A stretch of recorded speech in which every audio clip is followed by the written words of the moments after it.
Main কথা ওকে কালকে ধরে নিয়ে যাওয়া হয়নি, 2 দিন আগে ধরে নিয়ে গিয়েছে।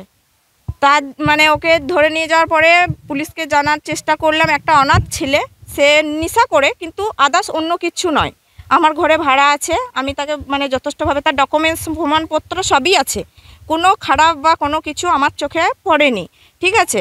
ওই ছেলেটাকে দেখে মনে হয় না যে ছেলেটা ওরকম কোনো কিছু করতে পারে বা কেউ ভাবতে পারবে না কোনো দিন। কিন্তু যেহেতু ছেলেটাকে এরকম করে টর্চার করা হচ্ছে, ছেলেটাকে নিয়ে যাওয়া হয়েছিল। তারপরের দিনকে এখানকার আমাদের যে আলেপ নেতা আছে উনি বলার পর ছেলেটাকে ছেড়েও দেওয়া হলো।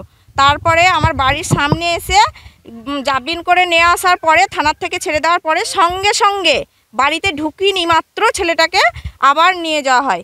এরপর নিয়ে গিয়ে সেখানে এখন পরিস্থিতি, আজকে সারা রাত রেখে দেওয়ার পরে আমরা ওখানে থানাতে গেছিলাম, কেন ছাড়া হচ্ছে না ছেলেটাকে, একটা নিরীহ ছেলেটাকে কেন আটকে রেখেছেন আজ 3 দিন ধরে, কী জন্য? তখন আবার উল্টে চাপ, এখন আজকে যেহেতু শোনা যাচ্ছে যে ছেলেটা নাকি মানে না উপবোধনের বোমের কথা বলেনি, ওইটা কি বললো, ডাকাতি করছে বা ডাকাতি কেসে ওকে দেওয়া হয়েছে, এটাই শুনলাম। আর যেহেতু আমার ঘর থেকে তুলে নেওয়ার কারণ হচ্ছে এখানকার যে মেম্বার, তার সঙ্গে আমার মানে দুটো কথা হয়েছে, তাই জন্য ওকে এরকমভাবে ফাঁসানো হচ্ছে। সূত্রটা অ্যাকচুয়ালি আমার সঙ্গে, আমার ভাড়াটের সঙ্গে নয়। হ্যাঁ হ্যাঁ হ্যাঁ হ্যাঁ, আদার্স অন্য কিচ্ছু নয়। আর ওই ছেলেটা এখানকার নয়, ও যেহেতু চিনে না জানে না কোনো কিছু, আমরা ওইসবের মধ্যে নেই, শুধু এরকম ফাঁসানোর জন্য চক্রান্ত করা হয়েছে মাত্র। ছেলেটার বাড়ি হচ্ছে আজকে, এই ছেলেটা আছে এখানে 6 মাস হয়ে গেল। হ্যাঁ, ছেলেটা নিরীহ ছেলে, কাজ কাম করে, ওর নদিয়া বাড়ি।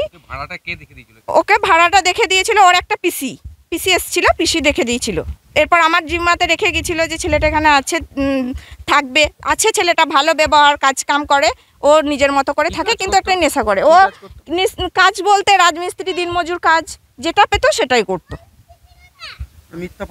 মিথ্যা ফাঁসানো হলো, এটা চক্রান্ত। যেহেতু ছেড়ে দিল, কেন ছেলেটার জন্য যদি অভিযোগ থাকতো তাহলে নিশ্চয়ই পুলিশ ছাড়তো না। জিজ্ঞাসাবাদ করে ছেলেটাকে যখন ছেড়ে দিল, তাহলে ছেড়ে দেওয়ার পরে আমি বাড়ি আসা মাত্র এই ছেলেটাকে নিয়ে বাড়িতে ঢোকাও হয়নি। ছেলেটা ভয়ে বলছিল আমি বাড়ি চলে যাবো, আমার এখানে কেন এরকম করছে, আমাকে নিয়ে, আমাকে একটা ষড়যন্ত্র, একটা বাইরের ছেলেকে নিয়ে এরকম এখানে ষড়যন্ত্র করা হচ্ছে। না, এটা এটা এটা এটা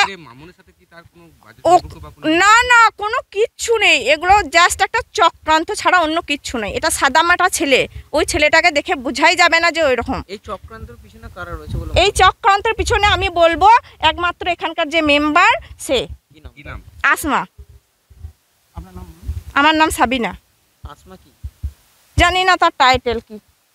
আমার সঙ্গে ঝগড়া হয়েছিল, হ্যাঁ, মামনের সাথে থাকে, সেই চক্করে হয়তো এটা করেছে। আমার সঙ্গে আসমা 2 কথা হয়েছিল, আমাকে ভাড়াটিটা তুলতে বলেছিল। মেন কথা, ভাড়াটিটাকে মেম্বার বলেছিল এখানে ক্লাবে ছেলেদেরকে চাপ দিয়ে ভাড়াটিটাকে তুলে দাও। আমি বলেছিলাম ওর একটা ফলস দেখাও, তারপর ভাড়াটিটাকে তুলে দেবো। কিন্তু যেহেতু আমি ওই যে ইয়েতে গেলাম পার্টি অফিসে, ছেলেটাকে নিয়েও গেছিলাম, ওখানেও ডকুমেন্টস দিয়ে এসেছি, বা এখানেও আমি ক্লাবে ডকুমেন্টস দিয়েছি। এরপরে ওই মানে ওদের নেতাই বললো ঠিক আছে থাকুক, ছেলেটার অন্য কোনো প্রবলেম নেই। ছেলেটা নিজের সঙ্গে গিয়েছিল, আমার সঙ্গে, ওইখানে দেখা করে এসছে। হ্যাঁ, ছেলেটা দিনমজুর, বললাম তো, ও রাজমিস্ত্রি কাজ করে। বলছে আসমা কোন পার্টির মেম্বার? ও হচ্ছে এই মামনের এই দিকে তৃণমূল পার্টিরই। কিন্তু যেহেতু আমার সঙ্গে ওর 2 কথা হয়েছিল, মানে ওর চাচার সঙ্গে আমার একটু ঝগড়া হয়েছিল, ও চাচার হয়ে এসে একটা মেম্বার মানুষ বুঝাবে কিনা ও এসে নেচে নেচে ঝগড়া করছিল। এরপর ওর সঙ্গে আমার শত্রু, তার জন্য ছেলেটাকে এরকম করে ফাঁসা চক্কর, এই দিন কয়েক আগে। হ্যাঁ।